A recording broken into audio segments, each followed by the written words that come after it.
Welcome to Books and Bubbly. This is the playlist where I drink some bubbly while talking about a book that I get all bubbly about. And today, that book is The Close-Up by Pip Drysdale, which I did get this from my Lit Love book subscription box. I do want to give a warning, there are going to be spoilers in this review. So like I said, this was one of the options for the book picks from Lit Love, and I am so happy that I picked this. This was such a wild ride, and I absolutely loved it. It just skirts being over the top and unbelievable, but stayed pretty grounded in reality. And then I did not see that ending coming, but it so worked for the book. I truly could not put this down. But before I get too far in, let's go ahead and see what this promised to be about. When Zoe Ann Weiss moves to Los Angeles to pursue her dream of becoming a writer, her whole future is wide open. But then Zach, the bartender and aspiring actor she's falling for, ghosts her. Her debut novel, a thriller, fails. And she has writer's block worse than ever before. Now, 3 years later, Zach is famous and Zoe is not. She's facing her 30th birthday, a dead-end job at a flower shop, and a demanding agent, and is terrified she'll never get her life back on track. But when Zoe goes to make a flower delivery and Zach is at the address, it's like no time has passed at all. They start casually dating in secret, her writer's block disappears, and Zoe begins to wonder. Zach inspired her first novel, so why can't he inspire her second? But then the inevitable happens, and photos are leaked, landing Zoe in the press.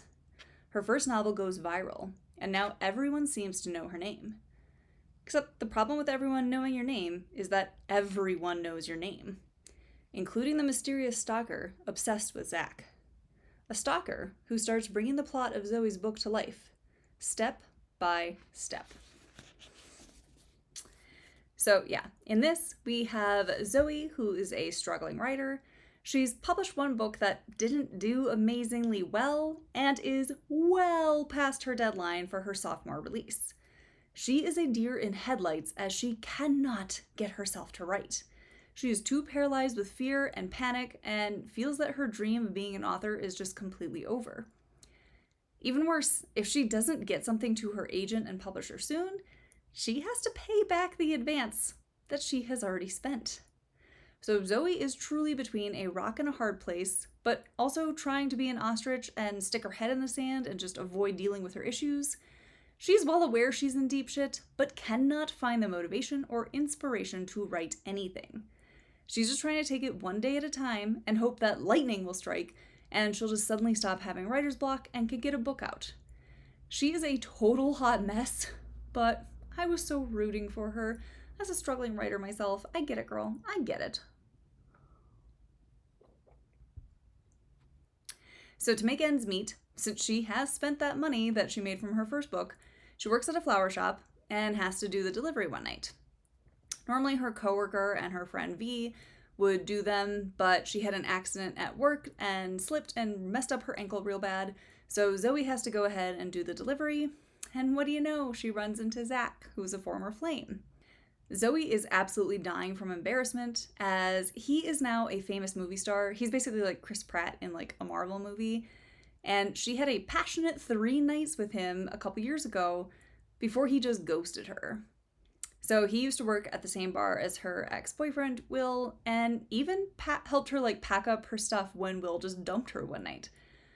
She's always wondered what she did for Zach to stop calling, and now she's running into him when he is completely flying high and she is at her lowest point. But Zach seems really happy to see her. But he also at least acts somewhat contrite for what happened years ago and apologizes for just ghosting her. He invites her to a party that he's going to so they can spend some time together, and he can introduce her to people in the movie world so maybe she can network with them, and it might help her career. She does agree because earlier that day, V made her do a tarot card reading that basically said, like, girl, you need to live a little bit more and take some chances. So she does. But this time, she's not going to be enraptured by Zach. She is going to be the one in control of their relationship. In fact, her muse graces Zoe with her presence and inspires her. She is going to use Zach for her next book. She is going to write a book that gives a peek behind the scenes of the celebrity curtain. In desperation, she pitches this to her agent, who is interested in the concept. But, Zoe needs to move. She is beyond her deadline. So the agent is interested in this, but Zoe has another problem on her hands. Zach is desperate to keep his image intact, and so he had her sign an NDA saying that she can't talk about him. She figures she'll update a name here and there and change a few details as she works through the story. She just needs to figure out what this story is about. So she starts spending more time with Zach and experiencing his world. But then the paparazzi snap some pictures of her while she is topless in his pool, and now her agent knows exactly who inspired this story. All of LA is watching Zoe, and her first book is blowing up.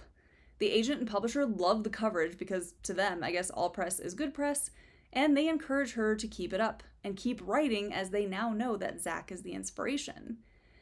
Even though Zoe signed this NDA. But Zoe is now the talk of the town. Some people on the internet are giving her praise as, she's so ordinary and scored a guy like Zach, and some are hating on her, as we tend to see in internet culture. And someone seems to really hate her relationship with Zach. This hater starts bringing Zoe's book to life. And Zoe is completely terrified as her book's main character is terrorized and then dies in the end. Zoe does not want that same ending to happen to her. One morning, Zoe's heading to work and finds a heart on her car, an actual beating heart, just like a scene from her book. She freaks out, takes a picture, but tries to just brush it off at first. She does not want to admit that this is happening to her. Who would want to hurt her? Are these threats actually serious? It continues to escalate, and someone pretty much doxes her and shares her phone number, and then she gets texts asking if she is willing to die for Zach. Again, straight from her book, just with the inclusion of Zach's name this time. So now Zoe does do something smart and at least goes to the police so that they know that she is being targeted, even if she doesn't know who exactly is coming for her. The officer makes a report and tells her to contact him if anything happens or if she gets any further texts or threatening acts against her. So even though Zoe is scared, she's also using this to fuel her writing. She's putting all of this in her book. So meta. She's writing again, but she is so happy. She also decides to seek the comfort of Zach, who offers the services of his private bodyguard, who has a special set of skills. Carlos is going to find whoever is doing this. So Zach and his PI, Carlos, comfort Zoe, and she just throws herself into her writing. She can't stop. Then at a party, Zoe overhears Carlos on the phone, and he's talking about, she's already in danger and doesn't know anything, so they might as well see what happens. Zoe goes and confronts Zach about what she heard, and he admits that, yeah, girl, you might be in danger. He has a stalker, and now it seems that the stalker does not like that Zoe has entered the picture. But don't worry, he is going to keep her safe.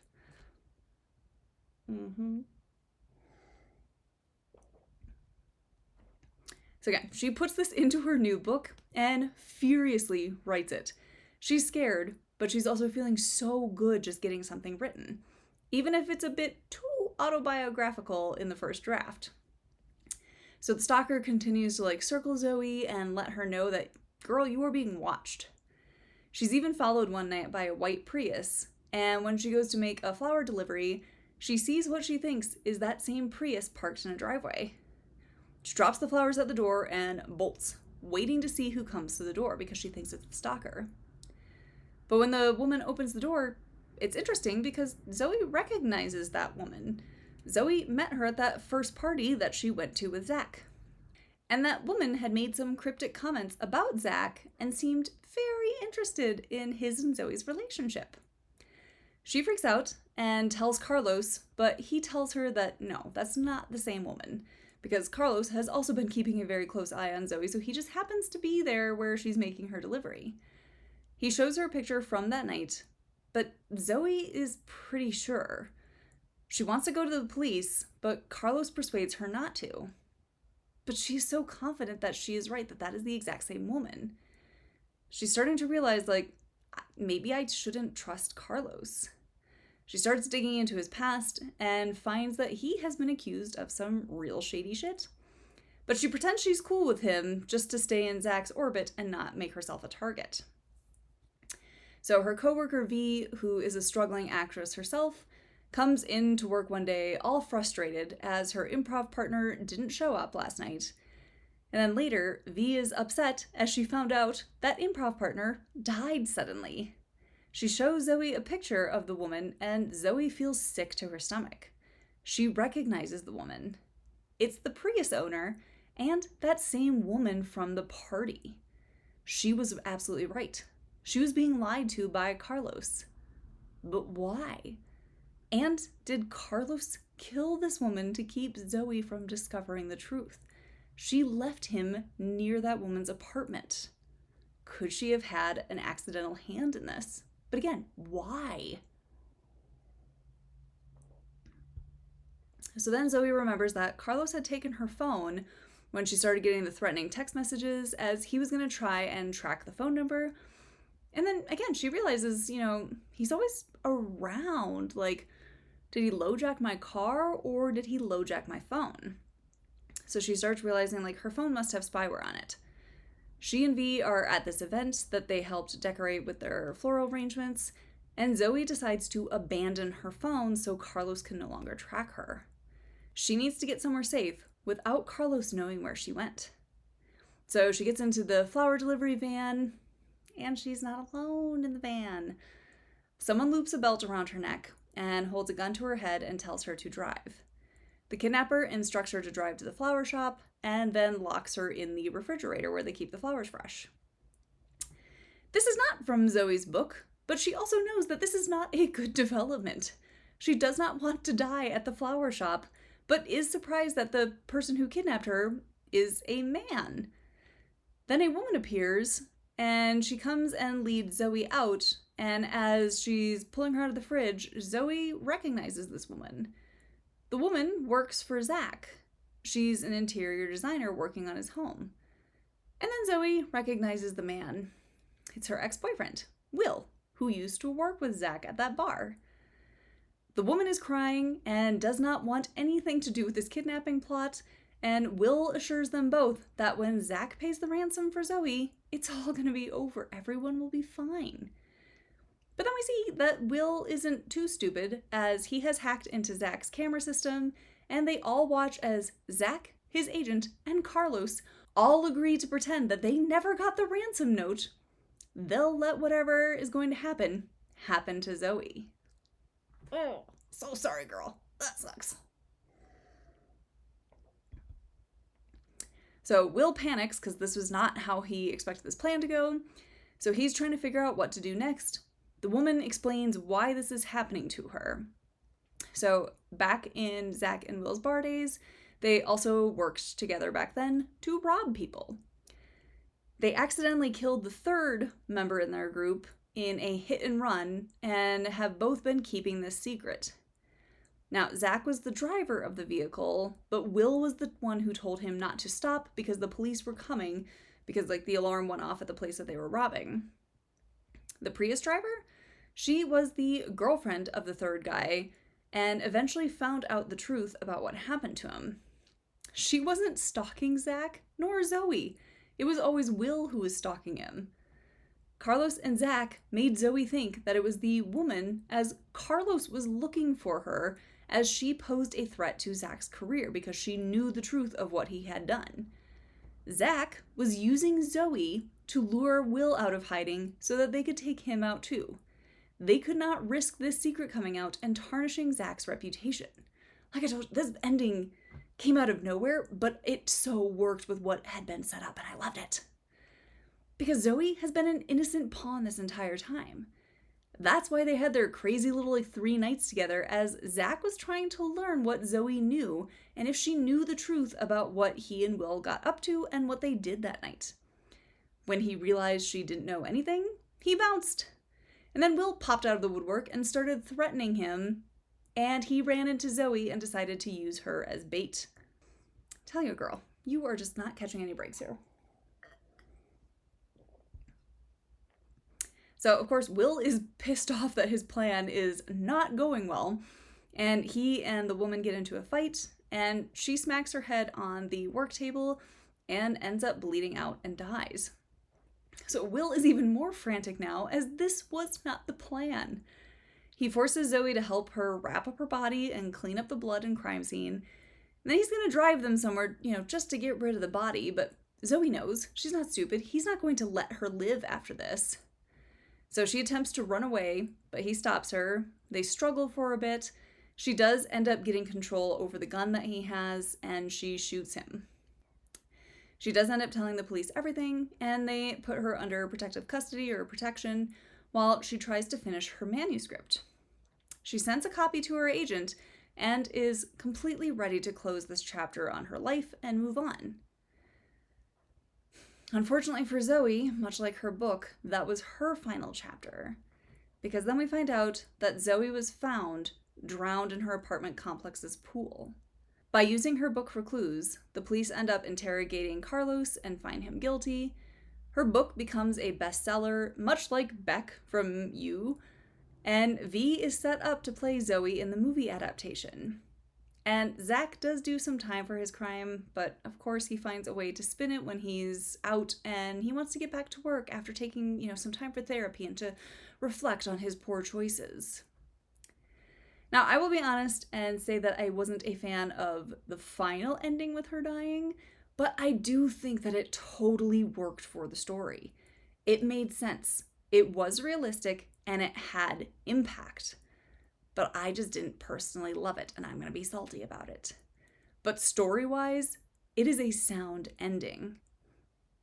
I did not see Zoe dying in the end, even though I guess I should have, since she pretty much spelled it out that her main character died in her book. She's reliving her book. So I guess I'm the idiot that didn't see it coming. Mostly, I just wanted Zoe to get her happy ending. I really liked her. I was rooting for her. I thought, great girl, get your book done and run back to England where she's originally from, live with your dad, and live off your millions. Because again, I really like Zoe. I love that she has agency and actually searches for answers. She doesn't think like, well, that's suspicious, but okay. She thinks, that's suspicious, and starts Googling things. She starts trying to figure out what is happening around her and to her. I also loved watching her passion for writing be reignited, just to face some setbacks and realize that things aren't always what they seem. She's blending reality and fiction, even though she knows that she shouldn't. She can be unhinged at times, and honestly, so can the plot, but I was so here for it. I loved this wild ride. Because again, I found that it could be so grounded at times. I really liked Zoe as a main character. And I also love that Zoe has some great and supportive friends as she tries to get back into the driver's seat of her own life. She's not just this island. She's not I'm not like other girls and has no girl friendships. She has good friends, and I absolutely love to see that representation. I also think there's a really great mystery here, and I love how everything came together in the end.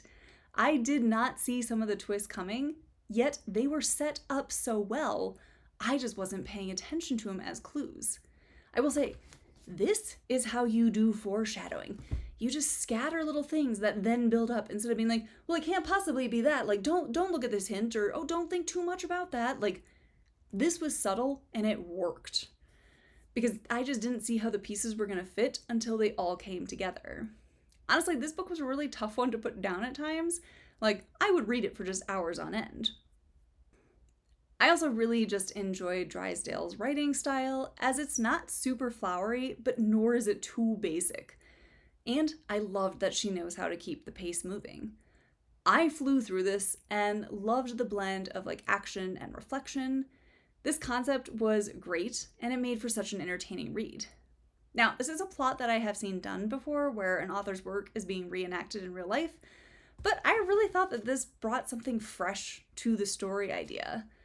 I gave this 4.5 out of 5 stars. I thought this was really fun, this kept me guessing, and everything was tied up together in the end.